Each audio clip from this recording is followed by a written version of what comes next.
delle energie bloccate, pronte a esprimersi, ma tu hai cercato di reprimerle non capendo la loro radice e quindi hai cercato di mettere degli antinfiammatori, degli antidolorifici, hai cercato di fare del tapping per portarlo giù a tutti i costi, massaggi,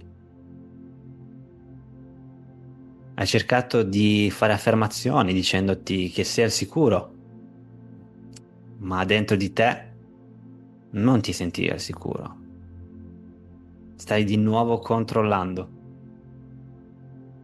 La sicurezza sta nel presente, nell'attraversare quindi le sensazioni, per quanto siano atroci, per quanto siano forti, per quanto siano deprimenti, per quanto siano